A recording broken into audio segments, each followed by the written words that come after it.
Ini kita ngapain? Diskusi. Diskusi terakhir. yang bermanfaat nih. Oke. Ya, habis selesai. Mantapnya gimana? Mantap. Apa motivasi Pak D untuk berjualan setiap hari? Motivasinya yaitu ingin sekali supaya ya pertama ya anak-anak itu kita jualannya kita nggak terlalu mahal, dalam arti ini bisa terjangkau ya, terjangkau anak-anak uang saku anak-anak itu terjangkau. Kedua kalinya itu secara tidak langsung itu supaya anak-anak itu kalau perutnya kenyang, makan perutnya kenyang, pasti bisa menyerap ilmu yang didapat dari dosen. Makanya kalau saya juga sering memberi saran juga sama anak-anak mahasiswa sekalipun, itu kalau seandainya mau kuliah, usahakan perutnya diisi dulu. Bukan berarti pasti karena jualan, memang harus seperti itu. Harapan Pak D untuk usaha kantin ke depannya gimana? Ya kalau harapan kita sebenarnya tergantung ya, karena kita juga menginginkan supaya lebih baik lagi ya, lebih baik lagi. Kami izin ya melaksanakan program edukasi ini. Iya. Soal yang apa ya, kita punya judul yang namanya strategi pengembangan usaha makanan dan minuman di kantin sosial ini ya. Ini kita ada kayak peningkatan kualitas ya Pak ya. Iya. Peningkatan kualitas ini kita ada kayak produk kualitas dan higienis ya Pak untuk peningkatannya. Lalu ada layanan cepat dan ramah dan juga manajemen usaha yang baik ya Pak ya. Iya. Terus juga kita punya seperti inovasi dan promosi efektif.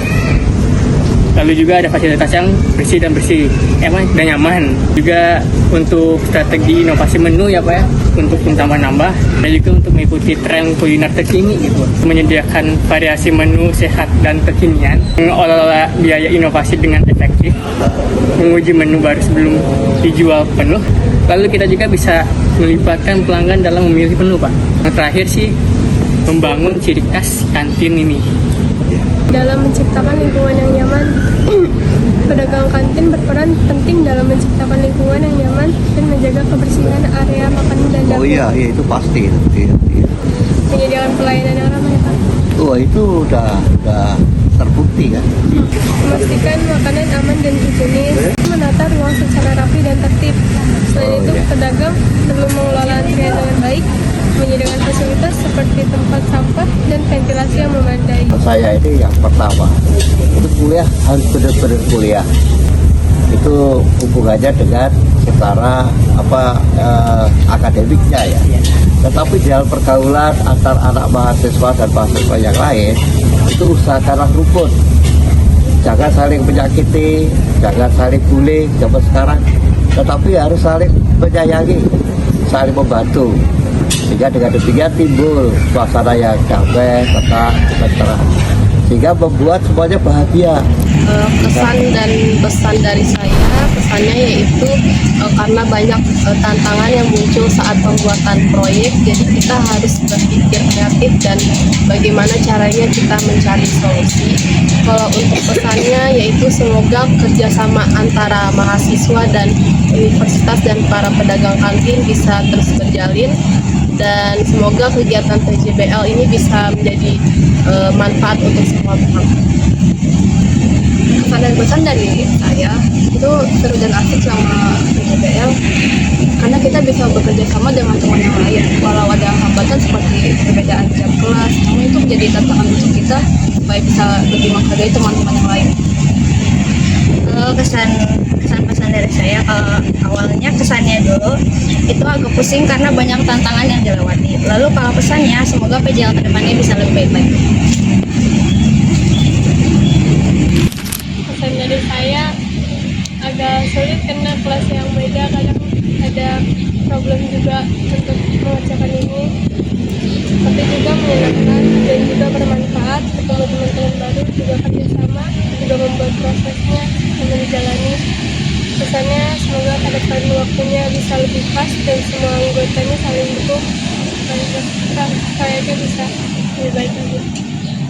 Kalau dari saya sih ya kesannya seru ya, walaupun saya dari kelas karyawan, tapi kita bisa bertemu sama kelas yang lain, yang kelas reguler gitu ya. Dari yang kelas karyawan yang biasanya jarang ketemu, kita bisa bertemu semua gitu.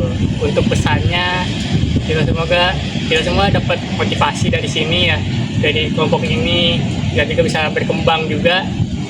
Lalu untuk kedepannya lagi kita bisa lebih maju lagi, bisa lebih akrab lagi ya, saja. Ya, walaupun banyak tantangan ya, seperti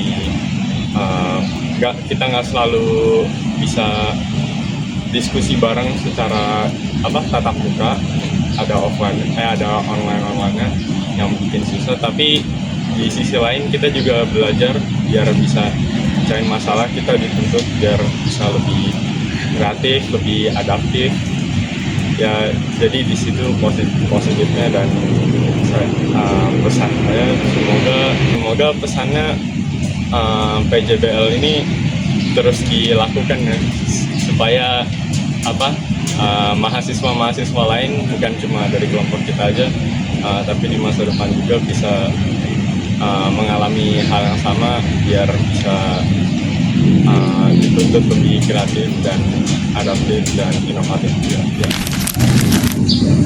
Kesannya sih seru, teman-temannya ramah, terus saling merangkul.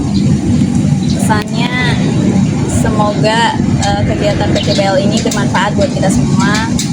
Pesan dari saya, kelompoknya seru dan kompak. Pesannya semoga kedepannya lebih baik lagi dan lebih kompak lagi deh. Mungkin itu saja dari saya. Mantap. Pesan dan pesan dari saya, semoga kedepannya PJBL bisa lebih seru lagi. Pesan dan pesan saya selama PJBL yaitu yang pasti capek, tapi saya senang bisa ketemu teman-teman baru dari kelas yang berbeda, dan terus kita ngerjain project itu bareng-bareng. Untuk pesannya kegiatan PJBL ini memberikan pengalaman belajar yang sangat aplikatif dan mendalam. Kami tidak hanya mengetahui secara teori, tetapi kami juga dapat memecahkan masalah nyata melalui kolaborasi tim yang solid. Pesannya itu tetap jaga kekompakan kalian, dan jangan kapok untuk saling bantu dalam tugas yang sulit di masa akan datang. Dan semoga proyek yang seperti ini bisa diberikan waktu pengerjaannya lebih fleksibel, agar hasil produknya atau solusi yang dihasilkan itu lebih maksimal dan sempurna.